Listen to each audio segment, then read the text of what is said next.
آئیے ایک ایسے واقعے کی گہرائی میں چلتے ہیں جو صرف ایک فوجی ریسکیو سے بہت زیادہ ہے۔ یہ اصل میں اس بات کی کہانی ہے کہ کس طرح ڈرونز، سوشل میڈیا اور عالمی طاقت کی سیاست جنگ کے میدان کو ہمیشہ کے لیے بدل رہی ہیں۔ یہ ایک ایسا لمحہ تھا جس نے آپ کہہ سکتے ہیں کہ جدید جنگ کی پیچیدہ حقیقت کو سب کے سامنے لا کے رکھ دیا۔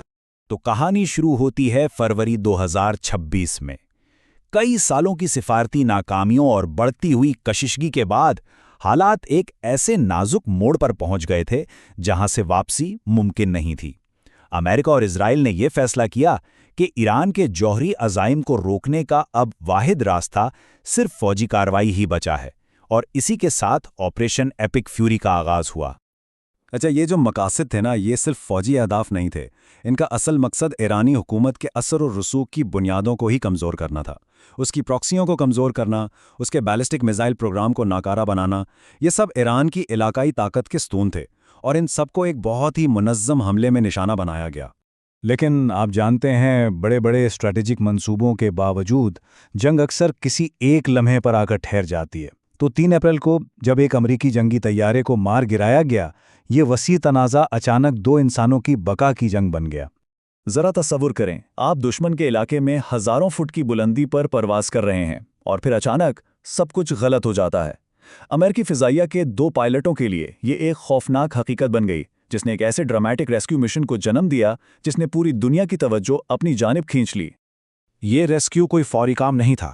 جہاں پائلٹ کو تو تیزی سے بچا لیا گیا، وہیں ویپن سسٹم آفیسر یعنی WSO جو طیارے کے ہتھیاروں کا نظام چلاتا ہے، اس نے دشمن کے علاقے میں پورے 2 دن گزارے۔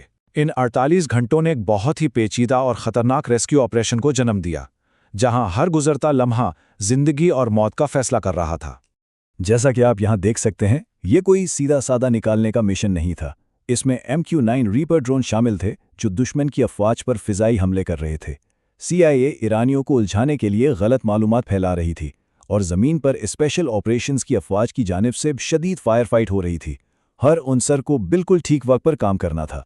صدر کا یہ اعلان صرف ایک فتح کا اعلان نہیں تھا، یہ امریکہ کی پہنچ اور اس کے عزم کا ایک بہت طاقتور پیغام تھا، دنیا کو یہ یاد دلانے کے لیے کہ وہ اپنے لوگوں کو بچانے کے لیے کسی بھی حد تک جائے گا، چاہے قیمت کچھ بھی ہو۔ لیکن جسمانی جنگ کے میدان سے باہر ایک اور تنازع بھی چل رہا تھا، معلومات کی جنگ، جہاں سچائی خود سب سے بڑا نقصان بن جاتی ہے۔ یہ صرف افواہیں نہیں تھیں، یہ ایک باقاعدہ مربوط غلط معلومات کی مہم تھی، جس کا مقصد عوام کی رائے کو بدلنا، امریکی کوششوں کو کمزور کرنا اور زمینی حقائق کے بارے میں الجھن پیدا کرنا تھا۔ اس سے پتہ چلتا ہے کہ آج کی جنگ صرف گولیوں اور بموں سے نہیں، بلکہ ٹویٹس اور میمز سے بھی لڑی جاتی ہے۔ تو اس ایک طیارے کا گرایا جانا اور ریسکیو صرف فوجی جرات کی کہانی نہیں سناتا، یہ شاندار طریقے سے اس تنازع کے بڑے عالمی خطرات کو واضح کرتا ہے۔ یہ دکھاتا ہے کہ کس طرح ایک واحد لوکل واقعہ پوری دنیا میں لہریں پیدا کر سکتا ہے۔ اس خطرے کو سمجھنے کے لیے ہمیں غیر متناسب جنگ کو سمجھنا ہوگا۔ اسے ایسے سمجھیں جیسے ایک گوریلا لڑاکا ایک روایتی فوج کا مقابلہ کر رہا ہو۔ وہ سیدھی لڑائی میں تو جیت نہیں سکتا، اس لیے وہ کمزوریوں کا فائدہ اٹھانے کے لیے گھات لگانے، IEDs اور غلط معلومات جیسے غیر روایتی ہتھ کنڈے استعمال کرتا ہے، اور ایران نے اس انداز میں مہارت حاصل کر لی ہے۔ ایران کی حکمت عملیات سچ پوچھیں تو شاندار بھی ہے اور مہلک بھی۔ پراکسی افواج کا استعمال کر کے وہ براہ راست تصادم کے بغیر نئے محاذ کھول سکتا ہے۔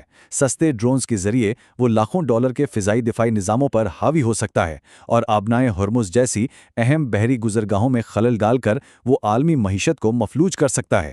یہ سب کچھ براہ راست فوجی تصادم کے خطرات کو کم کرتے ہوئے۔ $1 بلین صرف 3 ہفتوں میں! اس کو سمجھنے کے لیے یہ اتنی رقم ہے جس سے کئی ممالک میں صحت یا تعلیم کے نظام کو بہتر بنایا جا سکتا ہے۔ اس سے ظاہر ہوتا ہے کہ غیر متناسب جنگ کس طرح ایک اقتصادی ہتھیار بھی ہو سکتی ہے، جو کسی ملک کے وسائل کو خاموشی سے ختم کر سکتی ہے۔ اور یہ اسٹریٹجک خلفشار شاید سب سے بڑا خطرہ ہے۔ جب تک امریکہ مشرق وسطیٰ پر توجہ مرکوز کرتا ہے، روس اور چین جیسی دیگر عالمی طاقتوں کو اپنے اپنے اثر و رسوخ کے دائروں میں زیادہ جارحانہ بننے کا موقع مل جاتا ہے۔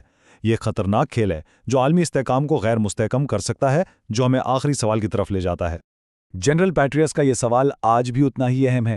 ایک ایسی دنیا میں جہاں جنگ کی لکیریں دھندلی ہو چکی ہیں اور تنازعات میدان جنگ سے لے کر ہمارے سوشل میڈیا فیڈز تک پھیل چکے ہیں، فتح کا اصلی مطلب کیا ہے؟ اس کا کوئی آسان جواب نہیں ہے، لیکن یہ ایک ایسا سوال ہے جس پر ہم سب کو غور کرنا چاہیے جب ہم اس تیزی سے غیر مستحکم ہوتی دنیا میں آگے بڑھ رہے ہیں۔